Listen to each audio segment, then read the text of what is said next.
Hello guys, welcome back to another episode here on European Confessions. If it is the first time for you finding our channel, please just subscribe and also hit the notification bell. So yesterday on Facebook I received this message. This message was from someone who was saying that he is quite an elderly man. He says that he is from Ghana in the Ashanti province, and he said that he migrated to Canada at a young age, somewhere in 1985. So he said that, hello, can you please post for me? I listened to that confession that you posted on that channel, and I also have a similar story. What happened is that somewhere in 1983, 1985, I dated this girl, and we were both still in school, and our relationship was a secret one because we didn't want our parents to know that we were dating. I then left the country to Canada to further my education, and by then there was no proper communication than these days.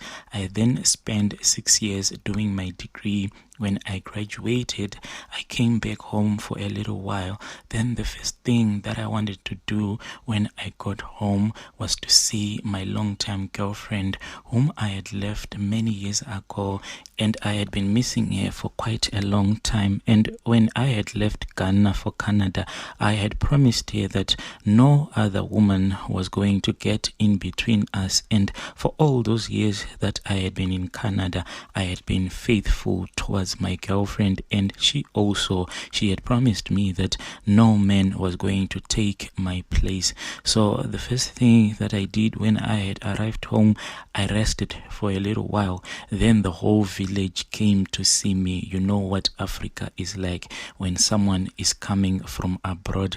Everyone wanted to have a piece of me. Then after that, I left home to see my girlfriend.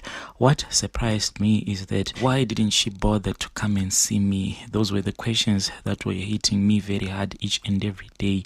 But from where I come from, we have this proverb that goes like this: news travels faster than the blowing wind. And I was pretty sure that she had heard that I had arrived in town, because ever since that I had touched down in Accra, I was the talk of the town. But why didn't she come to see me? I was scared that maybe she had been married off to another man because of poverty. Maybe she didn't have the patience to wait for me. Maybe she had children now. She was ashamed to see me. Back when I was still in Canada, I used to go to the theater and watch the play about Romeo and Juliet. So I had this perfect imagination of my girlfriend, whom I had left back home in Africa. But now that I was back home, my dreams were just shattered. I had bought quite a few romantic novels for her, but when I mentioned her name, it was as if I had said something that was not supposed to be spoken of.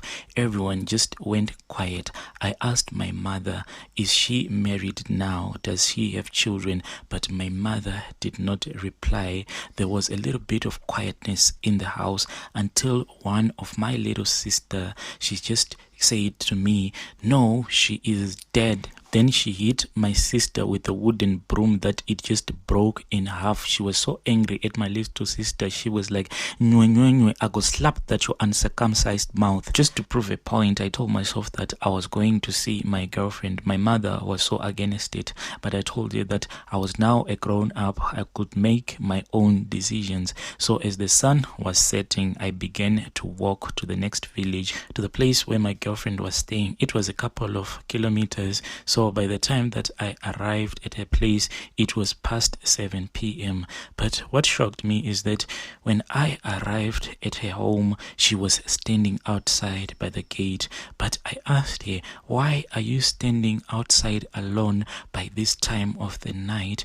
Where are you coming from? She then said to me, I knew that you were coming. And I said, how did you know that I was coming? She just told me that she felt it in her blood that I was coming. Then she just came outside and she was waiting for me. But I told her that this was a surprise visit. So to quiet me down, she just came, then she hugged me.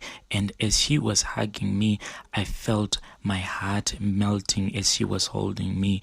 We kissed and we kissed a lot. Then she told me that she felt so hot for me and she wanted more of me. Then she told me that we had to go somewhere. I asked her, where do you want us to go? Then she told me that there is this other friend of hers. We can go and sleep over at her friend's place. I asked her, what about the parents of your friends? Then she told me that her friends had traveled on a journey to Kumasi. They wanted to see some relatives there, so they are not going to be back home for 2 weeks, so we can go there and have a good time. We walked, we chased each other, we kissed, we hugged. We sat down, we pretended as if we were making love to each other on the side of the road. Then we will chase each other again, then we will kiss each other. Finally, we arrived at her friend's place. Then I checked my pocket. I had lost that ring. I had forgotten it maybe at my place.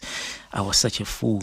This was the perfect opportunity for me to propose to my girlfriend. We made love. I was so shocked that she was still a virgin, and at her age, I was happy. She kissed me and she said, can you see that I have been faithful to you? Are you sure that you didn't enter between the legs of a white woman? Because if you did, I am going to skin you alive. That was the perfect night of my life. Then the morning came.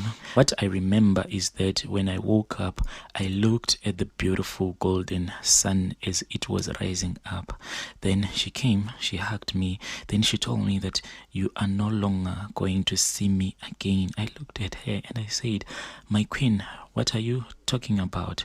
Don't you know that the reason why I came here is that so that we can get married? Then I can take you back to Canada. I'm not going to give up on you. Then she told me that, let me just go and bath my face. I'll be back. I will tell you everything. Then I waited for her. I waited and I waited until I fell asleep. The next thing, when I woke up, I felt so sick. I was so fatigued. I don't know why. But when I looked up, I was surrounded by her relatives. The face that I could clearly recognize was her mother's face, and she was crying. Then they asked me, what were you doing by her graveside? I was surprised. Then I told them what had happened throughout the night. Her mother broke down and cried. Then I was told that about 4 years ago she had gone out to look for firewood. As she was looking for firewood, they say that she might have stepped over a snake. Then that snake bit her on the leg. By the time that they found her, she was already dead. I cried as I looked at her grave. I wondered. I was taken to the traditional healer. I was cleansed. Then I came back here to Canada. But I kept on dreaming about her. Almost each and every night I would have a dream, and in her dream she would be standing next to her little sister. I told my parents that I had been having this dream, and this dream, no matter what I do, it keeps coming back. Then they had to go and consult. Then I was told that the spirit of my girlfriend wanted me to marry her little sister. It's quite a long story how I ended up marrying her little sister. Someone can actually write a movie about my story. I ended up marrying her little sister. I was so shocked that I made love with a ghost. Up until today, sometimes when I look at my wife, I feel guilty because deep down I truly know that the person that I wanted to marry was her sister who passed away.